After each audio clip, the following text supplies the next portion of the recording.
How is Paul Ryan playing in his home district these days? Craig Gilbert went there to find out. Over in Madison, Jason Stein reports on how lawmakers are dealing with the wave of sexual harassment allegations inundating many top politicians. And in Milwaukee, Alderman Tony Zielinski has made it official.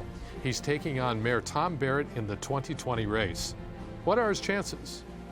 All that and more from the best political reporting team in Wisconsin today on OnPolitics. Well, good afternoon. I'm David Haynes. I'm the opinions editor at the Journal Sentinel, and welcome to OnPolitics for this November 30th. Well, we spoke with Craig Gilbert earlier today about a trip he took back to Paul Ryan's district to see how people are treating Paul Ryan these days in Janesville and beyond. Let's talk to Craig.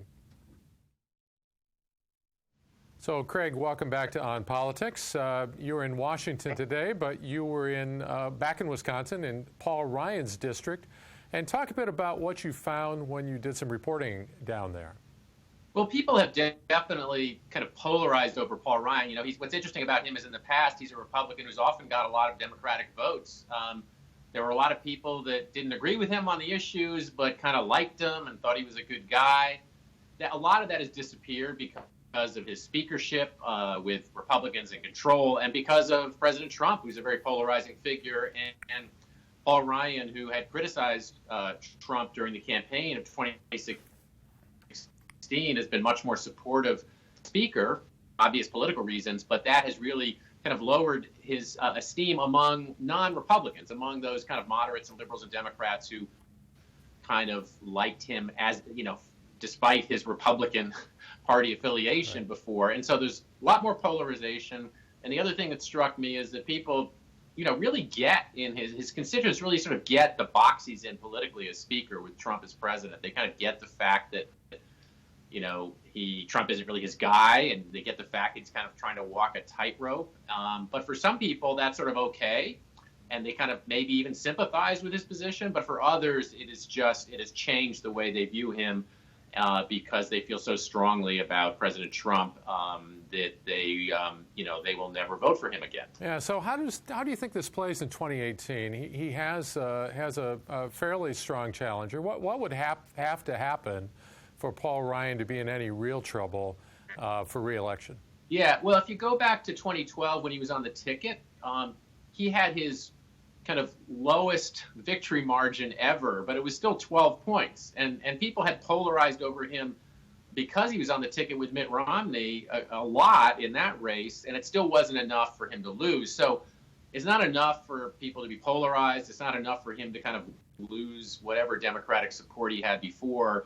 But there would have to be, I think, some real turnout impacts. I mean, you'd have to have some Republican voters be maybe demoralized enough about either Congress or President Trump to not turn out at the same levels as Democrats. And then you'd have to have, obviously, a lot of independents swinging against Ryan. So it would take a lot, because the district is a Republican district. It was carried by Mitt Romney in 2012, even in a year when Romney lost by 7 points statewide, and Donald Trump carried it by 10 points. So it would still take a special set of circumstances to really put him in peril. And we probably should point out that Ryan did much better than Trump in his district in 2016.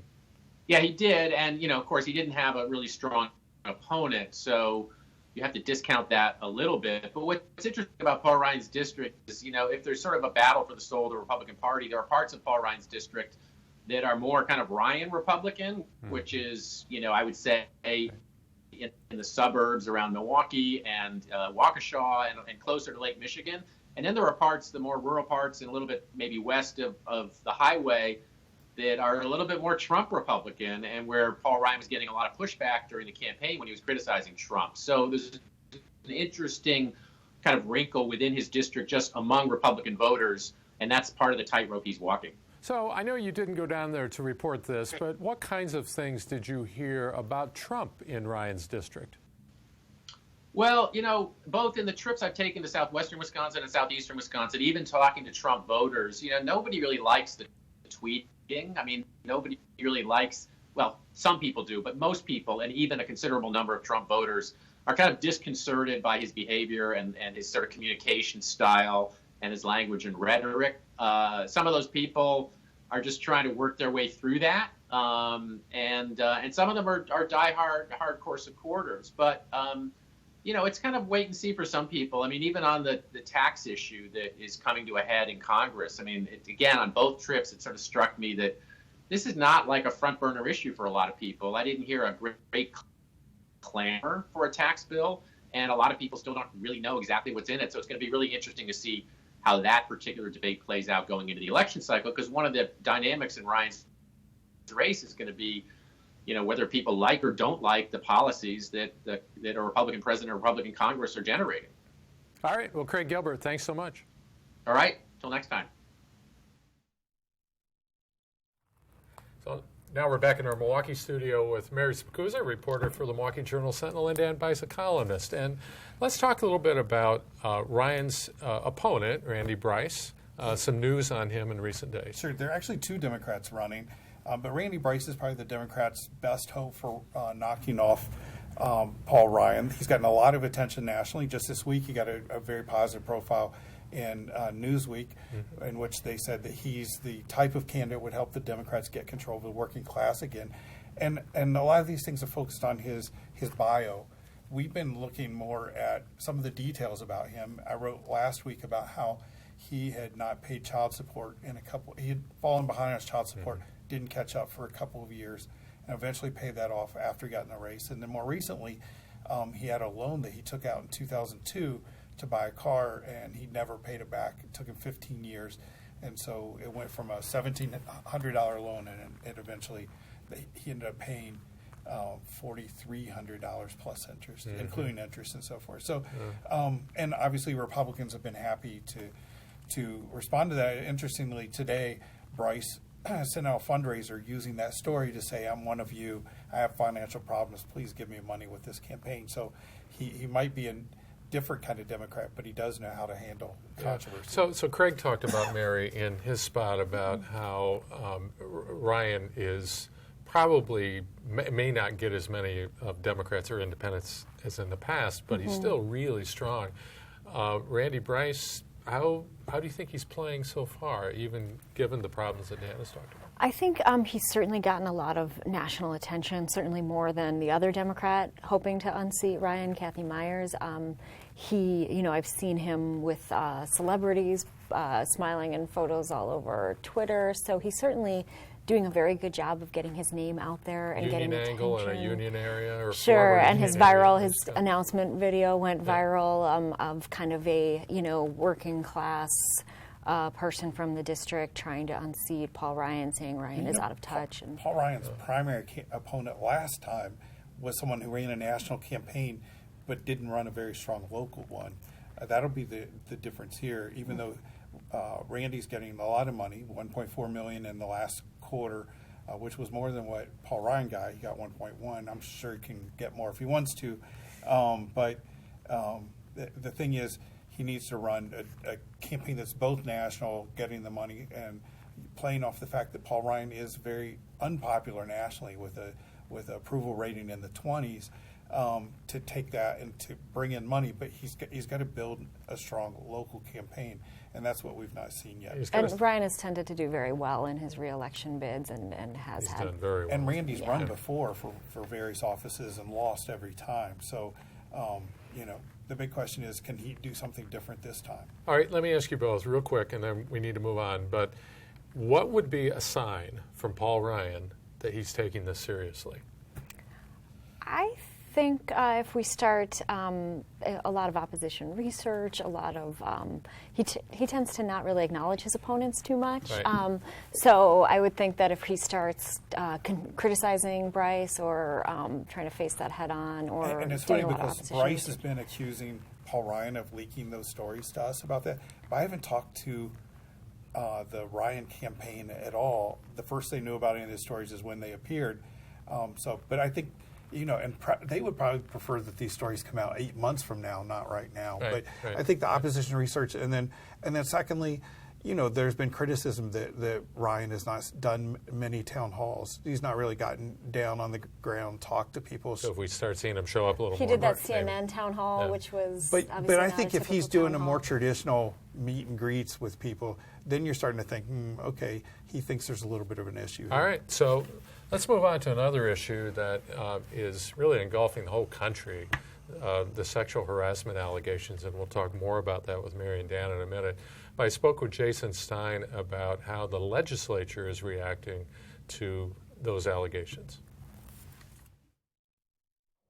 So, Jason, welcome to OnPolitics. Well, thank you, David. Good to be on. So I wanted to talk to you about the discussions in the legislature this week regarding sexual harassment. There were some new trainings. There was a lot of discussion about the current policy. What's going on there both in the Assembly and the State Senate? Absolutely. So, it goes without saying that we're in the midst of a really deep and profound national reckoning over this issue.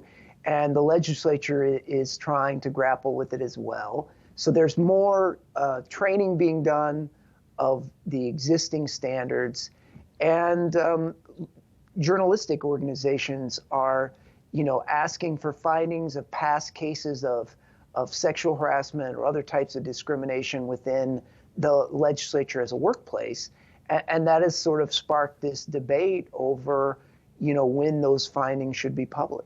Right. And so the Assembly had some required training of staff this week, right? Correct. And the Senate is considering, I think, not just considering, but I think in the process of doing the same thing. It hasn't happened yet. Yeah.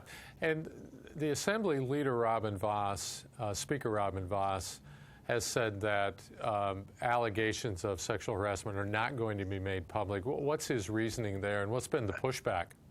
Right. And it's not just Robin Voss. Gordon Hintz, the Democratic leader in the Assembly, and both Senator Fitzgerald and Schilling, the top Democrat and Republican in the Senate, they've all come down to basically the same response, which is that we don't want to reveal victims' identities, and therefore we're not ever going to reveal any findings of sexual harassment or other discrimination within the legislature. They feel that even with redacting victims' names and identifying information, that because the legislature's relatively small workplace, that it might indirectly identify victims. So they're saying, basically no disclosure under any circumstance. Well, under any circumstances, what if, let's say... Yeah, I think that's right. What if, let's say, a victim came forward and said, I choose to be identified and want to talk about this? Right. Well, so obviously, it's a free country, and you can't prohibit people from coming forward and talking about their experiences. And, at least one of the leaders, Jennifer Schilling, said that she would support any victim that came forward and do that. What I'm trying to find out, though, is would the victims have access to the findings of these reports? Right. Because, obviously, it's one thing to come out and say, I experienced this. It's another thing to have an official finding that agrees with you and backs up and supports what you're saying. And has there been pushback from, say, open government advocates about this decision? There's definitely been pushback from transparency organizations like the Wisconsin Freedom of Information Council. And I would not limit it to that. You've certainly seen some attorneys who represent victims of sexual harassment in the workplace say themselves that, while they want to see victims' names and identities protected, saying that this hasn't been uniform view of people in that sector, but many people that represent victims in some form are saying that they also think that there should be room for transparency and questioning whether keeping these allegations and findings secret, whether that hurts, whether that helps victims, or whether it ultimately, puts more women in a vulnerable spot going forward. Right. All right, Jason. Well, we appreciate your reporting on that. Thanks so much. Thank you. So now I'm back with Mary and Dan. And Mary, let's talk about some more news today this week out of City Hall. Tony Zielinski, alderman, is in the race for mayor. Yep. So what does that mean? What are his chances? So he got in very early, like more than 2 years in advance. Yeah. The mayor just won 2020, re-election right? in April 2016, so this is 2020. I think that also I was looking back in our clips and I realized Bob Donovan got in about 2 years in advance too. So it seems like there is precedent for getting in this early. He basically has been very critical of the mayor on public safety issues, very critical of the cuts to police and the numbers of police and firefighters. He's been pushing for greater lead transparency in terms of lead poisoning, lead pipes. He's been pushing a cops house initiative to have kind of cops houses in troubled neighborhoods to increase police presence and community relations. But mainly he is also extremely against the streetcar and has been hitting the mayor repeatedly over the streetcar, saying it's another sign that the mayor is too focused on downtown and not focused enough on the neighborhood, saying that he doesn't budget appropriately, and that the mayor should be focused on public safety and not the streetcar or the trolley. Okay, so Zielinski's in. Mm-hmm. Who else might get in? Well, before we skip over this, one important reason that he might be announcing now is as a candidate, as an alderman candidate, the most money he can receive from a donor is $787. As a mayoral candidate, he can take $6,000 per person or per PAC or whatever. So he has put $100,000 from his own pocket into the race. It still looks like the mayor has more than $600,000. So there's still a wide gap, and he said at his press conference yesterday that he's going to be open to putting more money in. More of his own money. More of his own money. But it was also interesting that even though he's been talking about running and people knew he was likely to run, how he lacked specifics at this thing yesterday. When we talk about streetcar, people are like, when are you going to end it? He says yes, but he doesn't give a time. When asked what he's going to do with streetcars, with the rail lines and stuff, he didn't have a plan for that. When asked how many cops he'd like to see, there are a little more than 1,500 cops on the street and at the Milwaukee Police Department now. He didn't have a number, said he didn't know when he would have a number or how he'd pay for more cops. So, but maybe over the next 2.5 years, he'll get. He'll be able to flesh out. Well, on Zielinski or any other candidate, it's not just money, right? It's political organization. Barrett has how many terms he's been in. He's got an organization. Well, he had a fundraiser. You've got to build that if you want to beat him. He had a fundraiser in early November. 200 people showed up. Yeah. And, I mean, that's a pretty impressive thing. Ashanti Hamilton, the Common Council president, had a fundraiser 2 days before that. He had 25 or 30 people, which for him was good, but it's not 200. There's certainly been speculation that Ashanti Hamilton would be interested in running for mayor. Also, there's been questions about whether Lena Taylor would want to run for mayor or maybe city attorney. So I don't think he's necessarily the only person eyeing a run, but I think he was, I think people realized he was 100% in before this announcement and that he was hell-bent on running this time. But I don't think Ashanti, and maybe this could change, but I don't think right now Ashanti would run. Ashanti Hamilton would run if Mayor Barrett ran for re-election. He may be looking at the long ball of 2024. Well, he's still a young guy, and I think he could be doing. He's got time to build up his support, but Tony says he's going to be out. He's not going to run for alderman again, and in fact endorsed Milwaukee County Supervisor Marina Dimitrievich to replace him. And when I asked her if she was in the race already, she said she's actually looking at re-election for the county board. But it does sound like there have been discussions between the two of them. Yeah. And it's interesting because you make more at the city, honestly. A lot more. Yeah. Probably almost 3 times as much as an alderman. But it sounds like discussions have already happened and that she's planning to run for his seat. So if there are others who might jump in, presumably would they do it fairly soon, given the fact that it might take the time to build the organization and the money if you're really serious about it? Well, it's true that the mayor's run very well in the last 3 elections, and so for mayor, not for mayor, not so good for governor. Not so much. But if he said he's not running for re-election, it would be like 2004 when we had 10 or 11 candidates in. A lot of people would jump in then. If he's running for re-election, not so much. I mean, any reason to think he's not running? He's not given any indication that he's not running. I mean, I would be surprised. This would be his 5th term that he'd be running for, so I would think it would be capped off after this one. I can't imagine him running for a 6th term. Milwaukee mayors serve at least 5 terms. Right. We do have mayors for life, or have had in the past. Pretty much. So, but yeah, I have not gotten any indication that he is not running, but he has not declared his reelection either, but it's early, so he has some time. All right, well, let's move on to our favorite time of the show.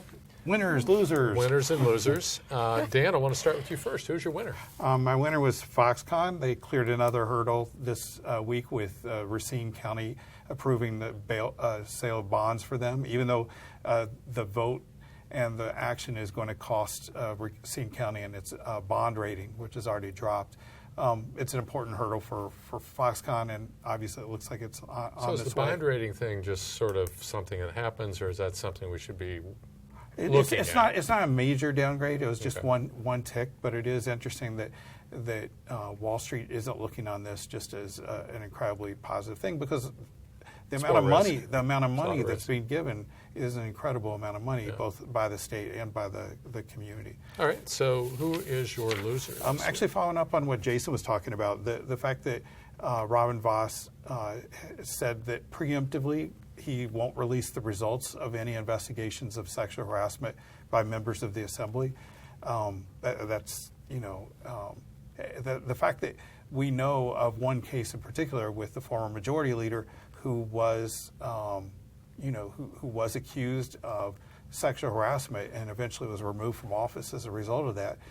The fact that we can't get the results of that investigation I think is just somewhat crazy that we can't get that. And the legislature has a long history of redacting information, so they could redact any victims' names, identifying information. I mean, they could redact everything except for the name of the person being accused. And the fact that they aren't releasing anything, as one person I talked to said, it raises questions about whether they're trying to protect the victim or protect the lawmaker of their own bad It sounds behavior. a lot like Congress, legislative bodies that want accountability for everybody but themselves. Yeah, and this was bipartisan lack of accountability. Right. All right, Mary, so who's your loser of the week? I'm going to say Matt Lauer, who was fired recently from the Today Show. He was making, $20 to $25 million a year, and apparently used his power to prey on young staffers or colleagues, and clearly there was a unequal position when it came to power, and that he also seems to have had like a button on his desk to lock his door. And there were some very disturbing accounts of his behavior, the woman who passed out in his office. It's really upsetting, and it's especially disappointing when you keep hearing about these high-profile men in media, and then, I think we all know people who have left the field due to budget cuts and things like that, and you think, like, how does somebody like this get away with it for so long and make so much money as they prey upon women? So on that point, if the story is correct, the woman who passed out in his office, this was 2001, I believe. And she was in her 40s had to be taken to the NBC nurse for treatment. So NBC knew all about this. So they say they didn't, and they say there wasn't a complaint. Well, they say they're very careful to say current management. Current management, yes. So that makes you question about That's a previous very lawyerly management. way to Yes, to but put in that. previous management, no.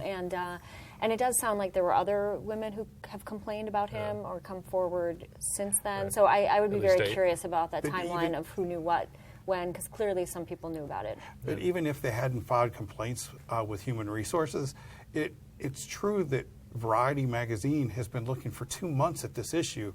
I'm sure word would get around. Megyn Kelly said she had heard about this as well. Word would get around that this was going on. New York Times more recently was looking into it. So Variety had asked NBC for comment, so they clearly knew something was coming, which might have been why they didn't suspend him while doing an investigation and promptly fired him. So, but yeah, it makes you wonder what people knew and how long. But it's not they just were him. quiet I mean, about this it. week's been crazy. Oh yeah, Garrison Keillor from Minnesota Public Radio, Russell Simmons. Yeah, there have been quite a few. So it used to seem like this was kind of coming out at maybe once a day, or now it's like I think we had Almost 3. hourly. Yeah. Okay. So That's a very dreary topic, obviously, but who's your winner? Yeah, I'm going to say Pokemon Go. They might get $83,000 from Milwaukee County over this, to settle a lawsuit over trying to regulate like virtual reality games in the Milwaukee County parks. Milwaukee County tried to crack down on Pokemon, and a very popular game. It apparently gets people out walking a lot. I don't play it, but they're out walking all over, so maybe it's like good for Milwaukee's health. But it is apparently not a good idea. Unless they're in your backyard. Right. Yeah, that would be a little crazy. But apparently is not. It's a tough thing to regulate when you are a county park. So if they get $83,000 for that, that will. In tough budget times. Should have done loser. There There were a lot of losers. I was having trouble. You were struggling. All right. Well, let's to continue our discussion about the sexual harassment allegations. We have a couple of questions related to that. Andrew asks, in our story yesterday that you worked on, Mary, with Jason Stein, on the way the legislature is handling sexual harassment policy. He basically says, I think any accuser should be identified once an accusation is made. Shouldn't the accuser be identified, questioned, and so forth? So why wouldn't that happen? Talk about sort of why journalists wouldn't do it, but also as part of the process at the legislature. Okay. So the legislature isn't identifying or isn't releasing any information. They're not releasing the accused. They're not releasing the accuser. I think a lot of people have raised questions about whether there's some kind of medium between all or nothing. For our purposes as journalists, we tend to not name accusers, especially in sexual assault, sexual harassment. They can choose to self-identify where they would come forward and be named, but we don't tend to out people. The victim. Exactly, out the victim. Keep in mind that these are complaints that were filed with HR, or the legislature, and that a lot of the time they want to have anonymity while they're filing because they don't want to have a chilling effect where no one comes forward. We actually had a case of sexual harassment with the majority leader, Bill Kramer, in 2014, I think it was. And when we did the stories, we did not identify the two women that he allegedly harassed at the beginning. But what became interesting is that as this went around, there was another individual who actually was, that was a physical assault. She ends up eventually going public and explaining what happened with her, and he ends up getting charged with felonies as a result of that. So we use the names only when the victim decided to identify herself. All right. So another question from Lauren, and she wants to know, what's the latest on the allegations against President Trump? Who made them? Are they believable? And why haven't these women had anything to say since the election? Mary, you want to take that? Sure. So they actually have, some of them have. There was was it 11 women? And like 12. There's been about a dozen. 10 to 12, yeah. So, and they, many of them spoke out before the campaign. They have since actually, some of them have spoken out and said in the wake of Weinstein and other allegations that they feel like they were kind of forgotten and brushed aside, and that whereas these other men are facing consequences of losing their jobs or being fired, that Donald Trump was still elected president despite their allegations. So are they true? There have been, a number of women who have come forward. I have not seen any indication that any of them were false claims. Obviously, the president has denied them and said that that they're not true, except for like the Access Hollywood tape where it was his voice. He's since questioned whether it was his voice, but I think everybody agrees that it was his voice, where he talked about assaulting. And a lot of people have noted the response in the media in Hollywood, where a number of these people who have been accused get fired pretty quickly, whereas the politicians, even when there are multiple accusers, are tending to hang on or stay on for a longer period of time. Just today we have Nancy Pelosi calling for Representative Conyers to step down, but still it's been a much slower process. With Al Franken, again, the question is, how many accusers do you have to have before you There's step different down? kinds of accountability, though. It is, I mean, it is. they're accountable to voters, right, and to the electorate and the political process. And the media has a trust issue. You have to be able to... Credibility. Right, and if you're, and looking back, the interview by Matt Lauer with Bill O'Reilly is just insane, given what we all know apparently what was going on. Or the Anne Hathaway interview where paparazzi photographed her and he had a very condescending tone of, what have you learned from this? Like it was her fault. Yeah, he couldn't have done either of those things with this in the background. So you're right. There's a trust issue and accountability issue, but it's funny that the political process actually slows this down instead of speeding up the accountability here. And I think victims, when it comes to politicians, do feel like politicians aren't necessarily held as accountable as they would have been in the private It can sector. take time. If you remember the Bob Packwood case some years ago, that took 2 years for it to wend its way through the process. But even a Roy Moore victim recently said that she felt like she was defending herself, saying she's not a liar, and saying that she felt like she was being personally attacked for coming forward, and really doubled down on her allegations. And there's a really good chance he wins. I mean, Sure. it's still in the air, but, so, what sort of accountability is there? It'll be interesting. All right, so that's our show for this week. I want to thank Dan, Mary, Craig Gilbert, Jason Stein, our producer Bill Schultz, and of course all of you for watching. I'm David Haynes with the Milwaukee Journal Sentinel. Thanks for tuning in.